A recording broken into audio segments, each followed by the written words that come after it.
Welcome back, MEFB 2132013 manufacturing processes. Okay, so yesterday we were talking about sand casting, and I told you that basically in sand casting, the mold is made out of sand, in specific silica sand, and the silica sand is not in its pure state. You're going to add in additives to it in order to strengthen the sand before you start the molding process. So how do you get the shape that you want? You're going to put in a pattern. So there's two types of pattern that you can use in this molding process. You either use a removable pattern, which is a permanent pattern, a wood pattern, or a disposable pattern. So what I mean by removable pattern is that once you have constructed the cope and drag, you put in the pattern,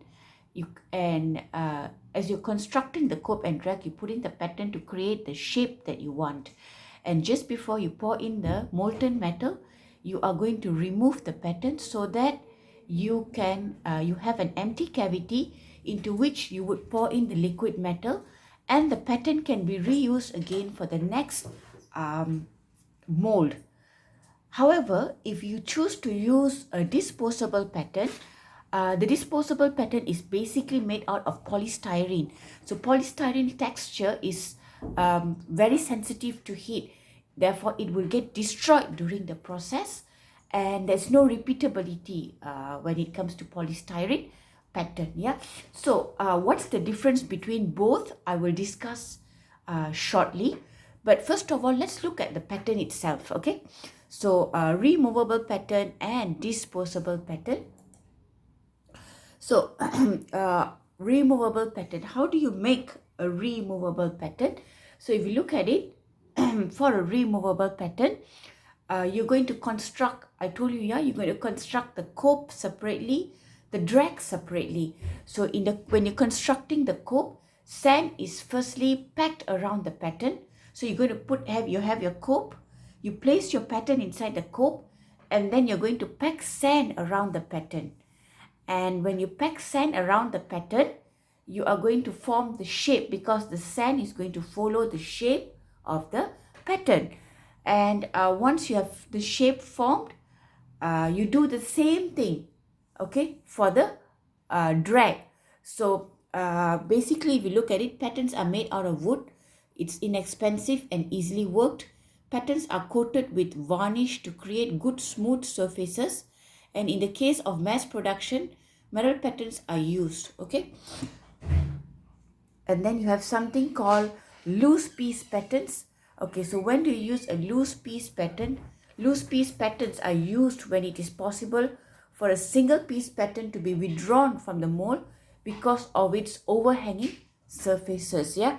So if you look at this, this is your pattern, correct? And this is how you're going to place it into the cope or the drag. Okay, so half the pattern goes into the cope, half the pattern goes into the drag. So making of the drag, same exact procedure. So if you look at it, cope is the upper half of the mold, drag is the lower half of the mold. So in the drag, you have your drag board, you put in your pattern, you are going to also actually half of your pattern, and you're going to place the molding sand around the pattern. So the sand is vibrated so that it falls down on the pattern, and the sand is then pressed, and then you are going to turn over the drag to create a gate, and the cavity is formed. Okay, so if you look at it, you construct the cope separately, the drag separately. So half the pattern goes into the cope, half the pattern goes into the drag. So if you look at the full sketch that I gave you yesterday, yeah, in the cope you should create vent holes for trapped gases to escape. Your pouring basin is in your cope, and your part of your gating system is present in your cope. And in your drag, you have your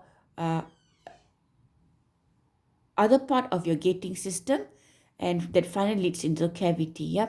So in your cope as well, you have your riser to compensate for shrinkage. And as you know, half the pattern goes into the cope, half the pattern goes into the drag. So when you overturn the cope onto the drag, when you overturn the cope onto the drag, your dimensions have to be very accurate in order to ensure that the patterns will overlap accurately. If you have dimensional errors, the parts will be, or the patterns will be displaced, and your parts will come out defect. Okay, so your product will come out defect. So in this construction of cope and drag, dimensional accuracy is very, very important. Okay, so if you look at this, yeah, so this is a 2D view of your cast. So if you look at it, this is your cope half. Yeah, in your cope half, you're constructing your pouring cup. Pouring cup is where the molten metal is going to flow in. Then you have your riser. Riser is there to compensate for shrinkage. So in the moment the liquid metal goes into the cavity, it will start releasing gases. Yeah, you have gas vent so that trapped gases can escape. And then in the drag, your other half of the pattern is present.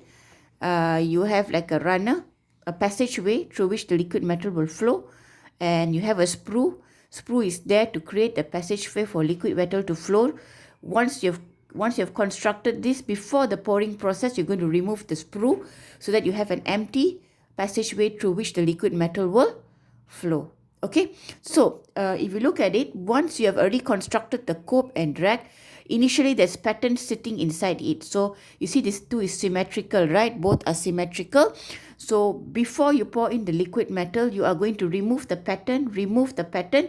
So you're left with the empty void cavity. How do you remove the pattern? You need to open up the screws. You open up the screws, you slowly lift up the you open up the screws and you slowly lift up the cope, and then you are going to remove the pattern. And if your construction of cope and drag is done excellently well, the sand will not collapse because you have compressed the sand around the pattern. So when you remove the pattern, the shape will remain and you're left with an empty cavity into which the liquid metal is going to fill up. Okay, so what exactly happens? So once you remove the pattern, you're left with an empty cavity. So procedure number one, this is your pouring cup. You're going to melt the metal separately in the furnace. Then you're going to manually transfer it through the pouring cup. So liquid metal will flow through the pouring cup, through the sprue, through the runner, and it'll fill up the riser first. Riser is made out of metal because it is meant to store liquid metal for a very long time. So once it fills up the riser, it will go and start to fill up the cavity. Cavity is surrounded by sand. It is made out of sand, right? So the moment it hits the cavity, the metal will start to solidify. So it will fill up the cavity and all the excess heat will be absorbed by the sand. So remember, the metal has been melted. So if, for example, aluminium melting point is 1000 degrees Celsius, so the metal at its melting point will flow into the cavity and fill up the cavity. So once it fills up the cavity, all excess gases will escape. Yeah, it has to escape. If the gases does not escape, like I told you, it will travel back into the cavity and it will form air bubbles on the surface of the part. So you do not want that. You definitely need to have a gas vent for trapped gases to escape. So yeah, so once it fills up the cavity, solidification starts. So when it starts to solidify, during the cooling process, shrinkage will occur. So if there is shrinkage, liquid metal that is held in here, it will solidify immediately. But here, riser is made out of metal. It would not solidify. It will be in its liquid state for a very long time.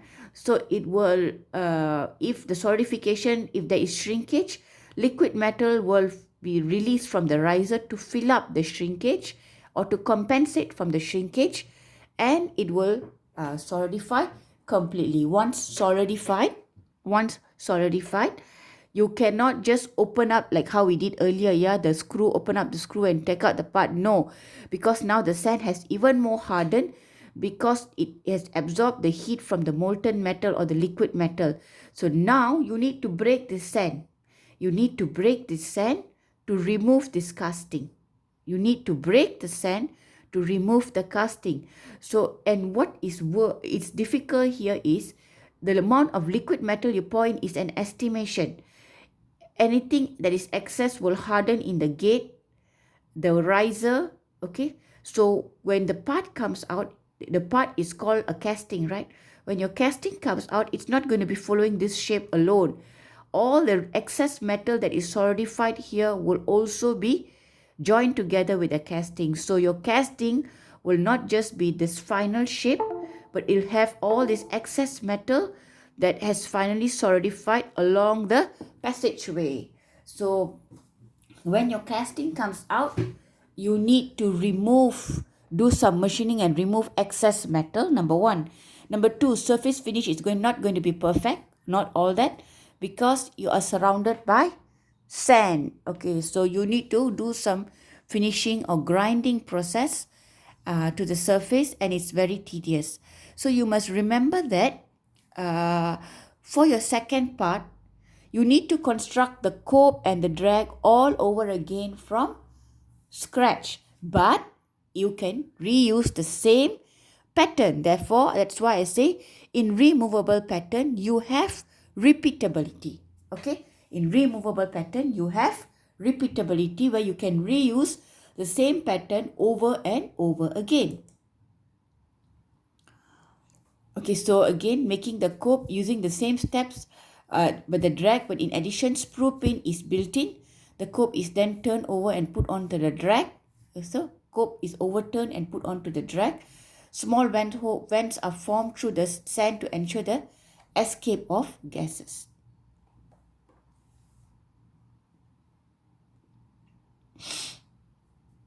Okay, so as opposed to disposable patterns are patterns that are made out of polystyrene. Polystyrene, when you go to the food court and you pack food, that white container that they place the food is called polystyrene. They stopped using polystyrene now. Now they use plastic packaging, yeah. But those days they used to use polystyrene. So polystyrene nature is very soft, easily breakable, but you can mold it easily. It's unlike wood. So people like to use polystyrene for complicated parts. So when in a disposable pattern, you can create any complicated parts or shapes using a polystyrene pattern. But once the pattern is put in, you cannot remove the pattern before the pouring process. The pattern is put in, okay, and the pattern is not removed, but it is instead vaporized when the molten metal is poured into the mold. So you pack the sand around the pattern, and you let the pattern sit there. So now the pattern or the sand has followed the shape of the pattern. You're going to pour in the liquid metal to fill up the cavity, and at the same time the pattern is evaporated. So this is it, yeah. So this is, you're not going to have cope and drag. You're just going to have one board. You're going to put in the pattern. Okay, so this is your polystyrene pattern. And it doesn't have to be symmetrical. It can be any complicated shapes because you want some aesthetic design, yeah. So then you're going to put in the sand. Sand is going to be compacted around the pattern. Okay, once sand is compacted around the pattern, you are going to pour in the liquid metal. Liquid metal will fill up the liquid metal will replace the polystyrene. So the moment the liquid metal hits the polystyrene, polystyrene will evaporate, and this will fill up the entire cavity.